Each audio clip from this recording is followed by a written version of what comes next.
குழந்தை மருத்துவத்தில் பீட்டர் டிசர்டோடைய மிக முக்கியமான பணிகள் என்னென்னன்றதை பார்க்கலாம். சர் ஜான் பீட்டர் மில்ஸ் டிசர்ட் இங்கிலாண்டை சேர்ந்த ஒரு குழந்தை நல மருத்துவர். இவர் 1916 ஏப்ரல் 1 அன்னைக்கு இங்கிலாண்டோடைய லண்டனில் இருக்கிற ஹாம்ஸ்டடில் பிறந்தாங்க. இவர் 1941ஆம் ஆண்டு அந்த லண்டனுடைய மிடில்செக்ஸ் ஹாஸ்பிட்டல் மெடிக்கல் ஸ்கூலில் மருத்துவ படிப்பை முடித்தாங்க. அந்த நேரத்தில் 2ஆம் உலகப் போரானது நடந்துட்டு இருந்தது. இதன் காரணமாக இவர் படிப்பை முடித்த உடனடியாக ராயல் ஆர்மி மெடிக்கல் கோர்ப் அப்படின்ற இராணுவ மருத்துவ படைப்பிரிவில் சேர்ந்தாங்க. அதில் சேர்ந்து காயமடையக்கூடிய மற்றும் நோய்வாய்ப்படக்கூடிய இராணுவ வீரர்களுக்கு இவர் மருத்துவ சிகிச்சைகளை கொடுத்து வந்தாங்க. பின்னர் 1945ஆம் ஆண்டு போர் முடிவுக்கு வந்தது. போர் முடிஞ்ச 2 ஆண்டுகளுக்கு பிறகு 1947ஆம் ஆண்டு அந்த லண்டனுடைய கிரேட் ஆர்மண்ட் ஸ்ட்ரீட் ஹாஸ்பிட்டல் அப்படின்ற சில்ட்ரன்ஸ் ஹாஸ்பிட்டலில் இவர் பணியாற்ற தொடங்கியிருந்தாங்க. அந்த காலத்திலெல்லாம் ப்ரீமெச்சூர் பேபிஸை காப்பாற்றுறது அப்படின்றது சவால் நிறைந்த ஒன்றாக இருந்தது. அதாவது 9 மாதத்துக்கு பிறகு பிறக்காம அதுக்கு முன்னாடியே குறை பிரசவத்தில் பிறக்கக்கூடிய குழந்தைகளை காப்பாற்றுறது அப்படின்றது சவால் நிறைந்த ஒன்றாக இருந்தது. அதுக்கு முக்கியமான காரணம் குறை பிரசவத்தில் பிறக்கக்கூடிய குழந்தைகளினுடைய உடல் உறுப்புகளும் சில நேரத்தில் முதிர்ச்சி அடையாமல் இருக்கும். அதாவது இப்போ குறை பிரசவத்தில் ஒரு குழந்தை பிறக்குது அப்படின்னா அந்த குழந்தையினுடைய மூளையோ அல்லது நுரையீரலோ முதிர்ச்சி அடையாமல் இன்மெச்சூராக இருக்கும்.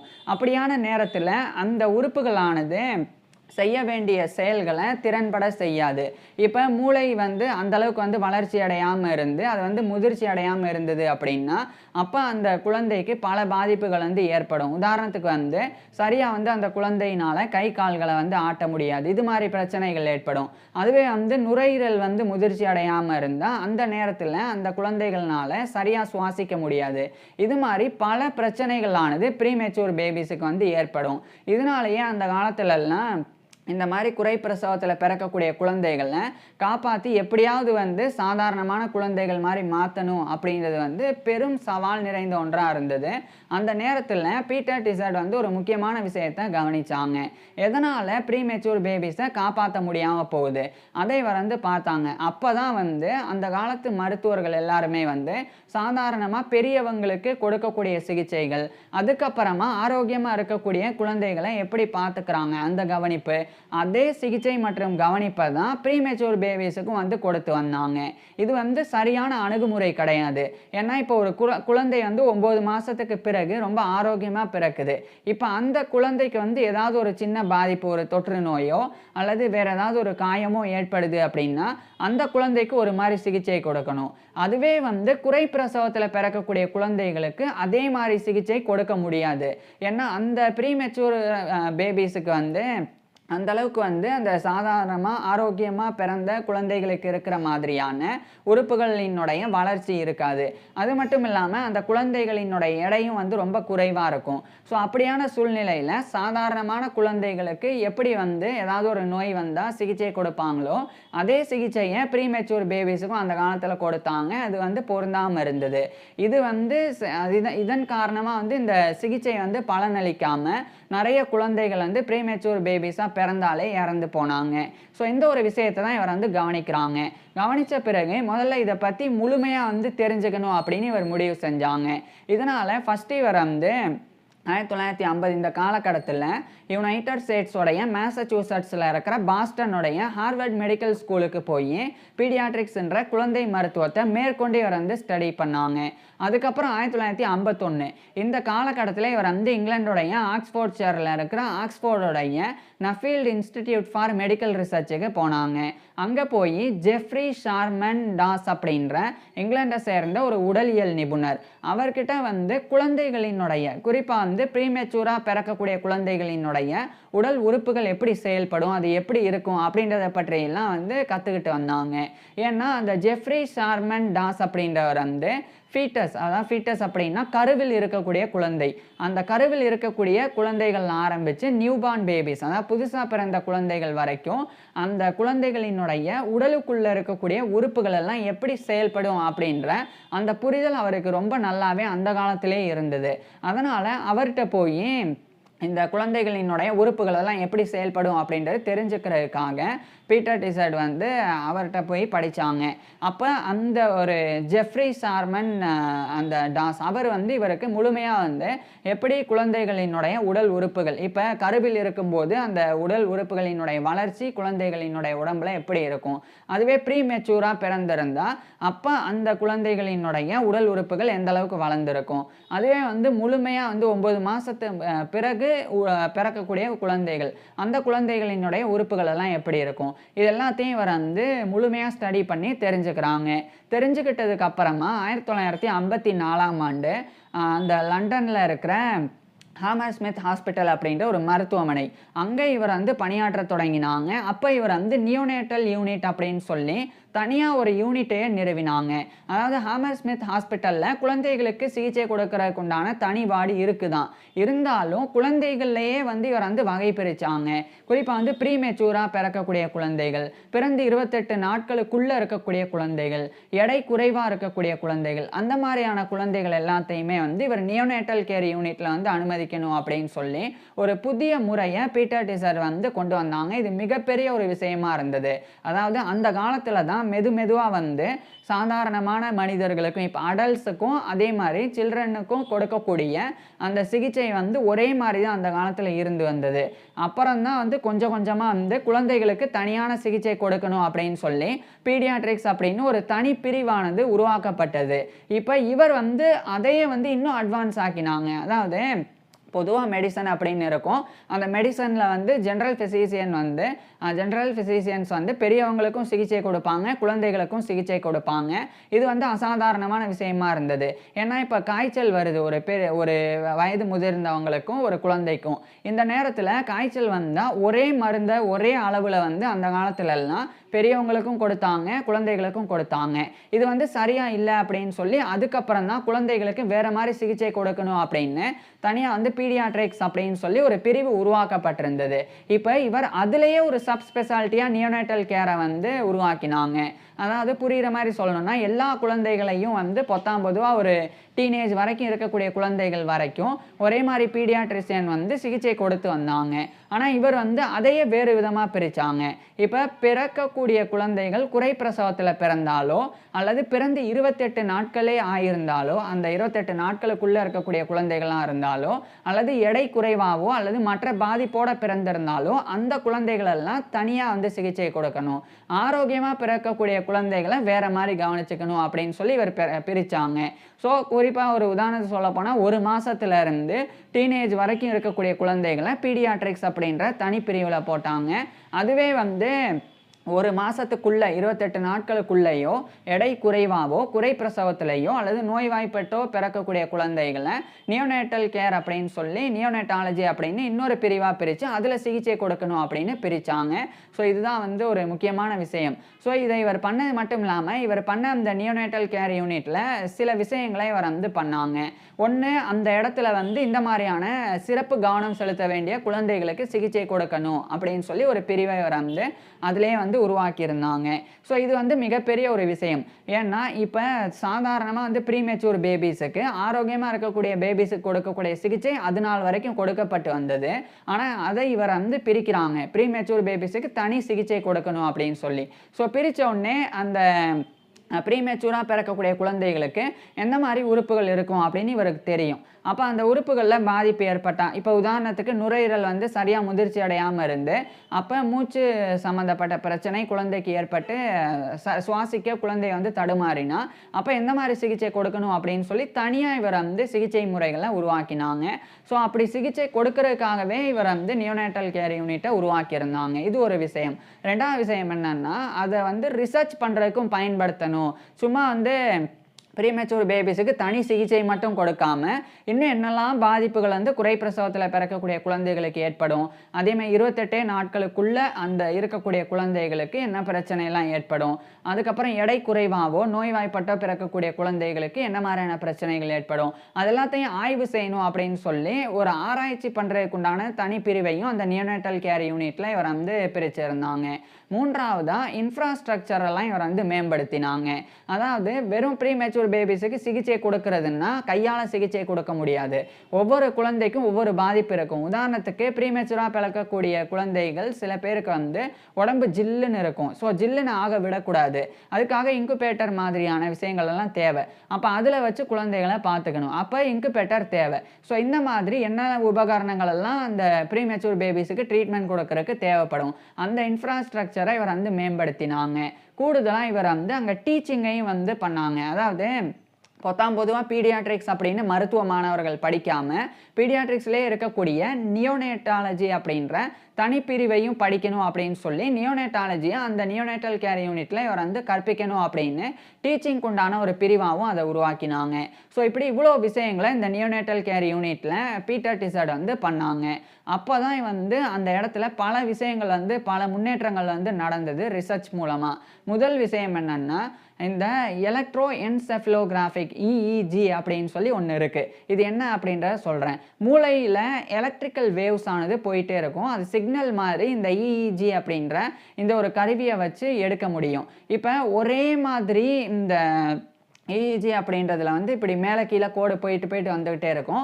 ஸோ அது ஒரே மாதிரி இருந்தது அப்படின்னா அப்போ எலக்ட்ரிக்கல் வேவ்ஸ் எல்லாம் கரெக்டாக இருக்குது, மூளை வந்து சரியாக செயல்படுது அப்படின்னு அர்த்தம். அந்த இஇஜியிலேயே மேப் வந்து தப்பாக இருந்ததுன்னா வேகமாகவும் சில நேரங்களில் மெதுவாகவும் மாறி இருந்தது அப்படின்னா, அதேமாதிரி மேலே கீழே வந்து வெவ்வேறு மாதிரி போய் ஒரு முறையற்ற முறையில் இருந்தது அப்படின்னா அப்போ மூளையில் ஏதோ பிரச்சனை இருக்குது அப்படின்னு அர்த்தம். ஸோ மூளையில் பிரச்சனை இருக்கா இல்லையா அப்படின்றத எலக்ட்ரிக்கல் வேவ்ஸை வச்சே கண்டறியறதுக்காக பயன்படுத்தக்கூடியது தான் இந்த இஇஜி அப்படின்றது.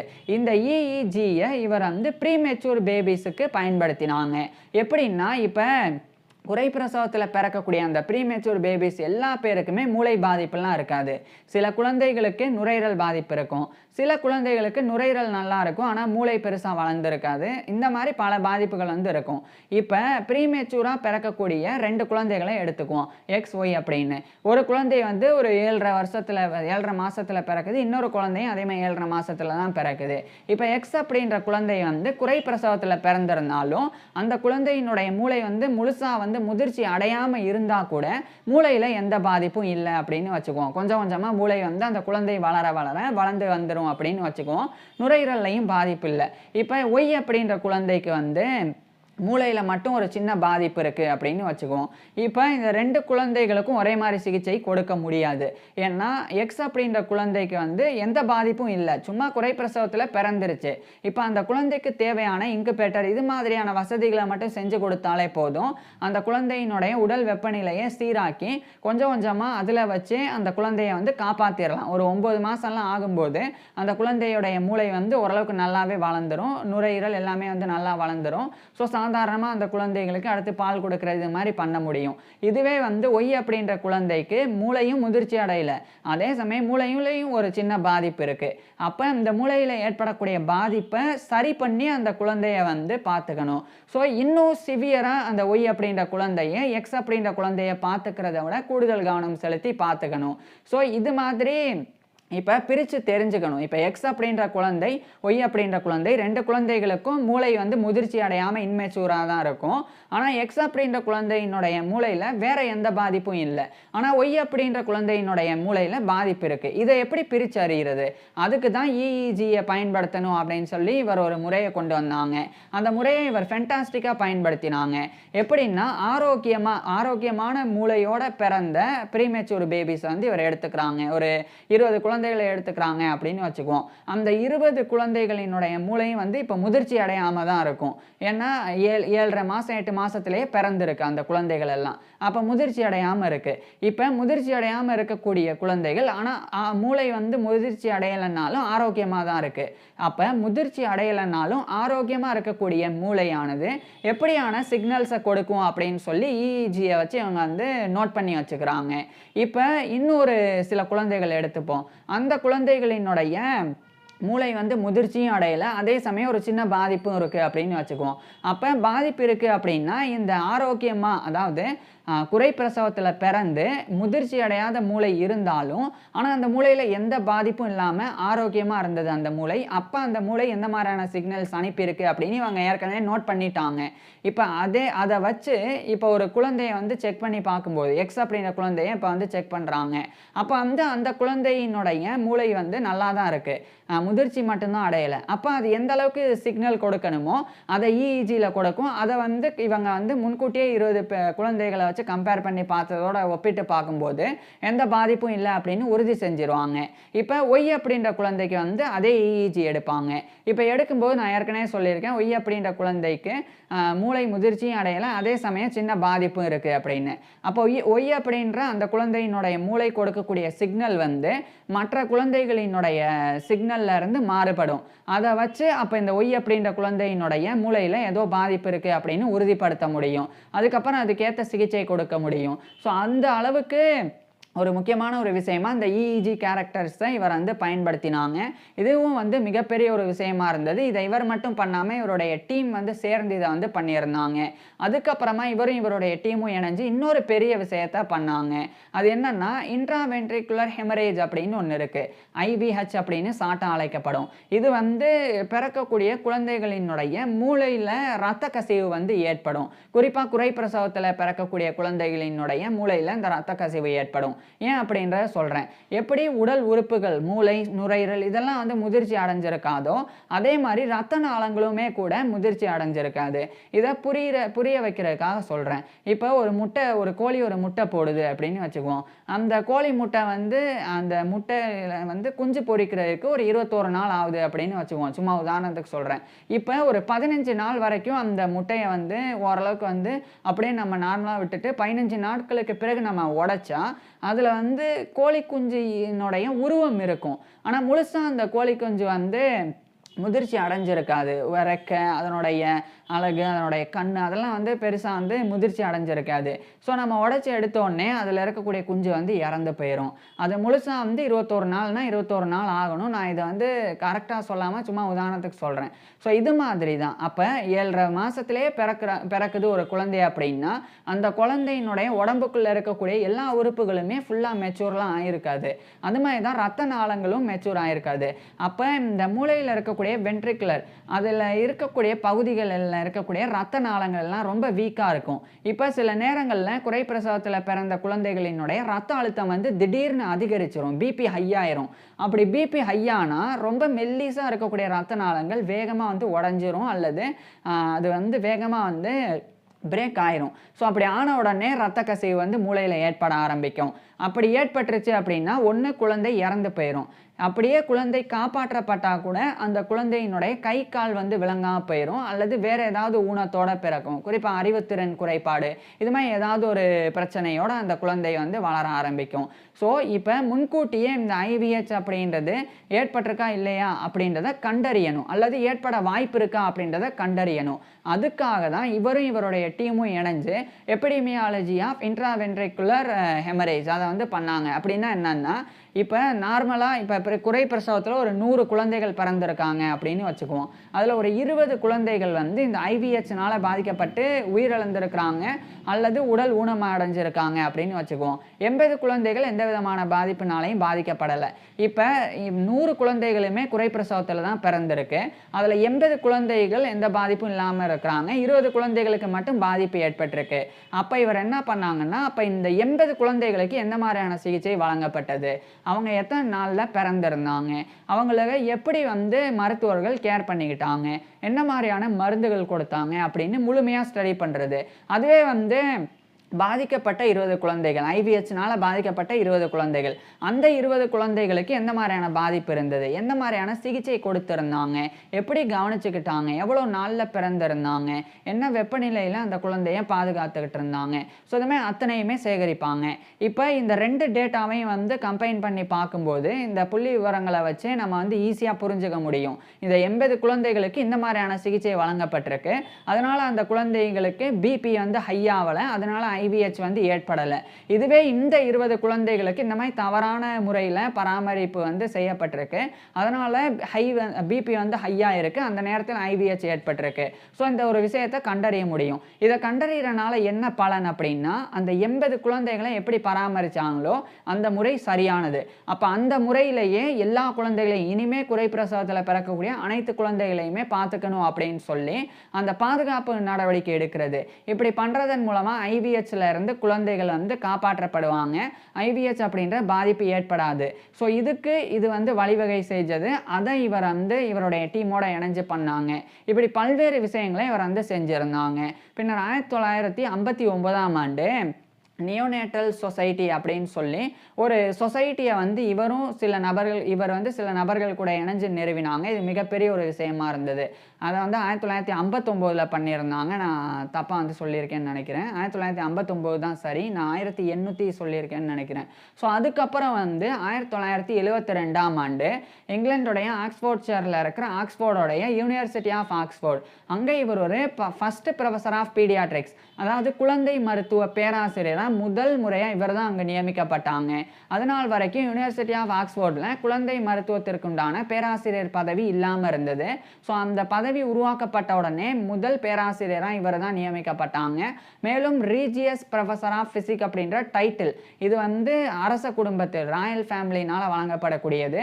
அந்த டைட்டிலோட, அந்த கௌரவத்தோட, டிஸ்டிங்விஷ் டைட்டிலோட இவர் வந்து பேராசிரியராக அங்கே பணிபுரிஞ்சாங்க. இதுக்கிடையில் 1975லேருந்து 1978 வரைக்கும் அந்த நியோனேட்டல் சொசைட்டியோடைய பிரசிடெண்டாக எல்லாம் இவர் வந்து பணிபுரிஞ்சிருந்தாங்க. அதுக்கப்புறம் 1982ஆம் ஆண்டு இவருக்கு சர்பட்டம் வழங்கப்பட்டது. அதுக்கப்புறம் தான் இவர் வந்து சர் பீட்டர் டிசர்ட் அப்படின்னு கௌரவத்தோடு அழைக்கப்பட ஆரம்பிச்சிருந்தாங்க. ஸோ இப்பேற்பட்ட நபர் இறுதியாக 1993ஆம் ஆண்டு அக்டோபர் 27 அன்னைக்கு இவருடைய 77 வயசில் இறந்து போனாங்க. பீட்டர் டிசர்ட் இறந்து போயிருந்தாலும் பீடியாட்ரிக்ஸில், குறிப்பாக வந்து நியோனேட்டாலஜி, அதே மாதிரி பீடியாட்ரிக் நியூராலஜி, இதிலெல்லாம் இவர் ஆற்றின பங்களிப்பு அப்படின்றது மிகப்பெரியது. இதனாலேயே இன்று வரை பீட்டர் டிசர்ட் போற்றப்பட்டு வராங்க. ஸோ இப்பேற்பட்ட பீட்டர் டிசர்ட் பற்றி நீங்கள் என்ன நினைக்கிறீங்க, அதை கீழே கமெண்ட்ஸில் சொல்லுங்கள். அதே மாதிரி இவருடைய ஃபுல் லைஃப் ஹிஸ்ட்ரியை நான் ஏற்கனவே பேசியிருக்கேன். அதை பார்க்குறதுக்கு கீழே டிஸ்கிரிப்ஷனில் லிங்க் கொடுத்துருக்கிறேன், கட்டாயமாக பாருங்கள். அது மட்டும் இல்லாமல் நான் பேசின அத்தனை விஷயங்களையுமே, இவர் பற்றி பேசின அத்தனை விஷயங்களையுமே டிஸ்கிரிப்ஷனில் டெக்ஸ்ட்டாகவும் கொடுத்துருக்குறேன். வேணும்னா படித்து பார்க்கலாம். தேங்க்யூ.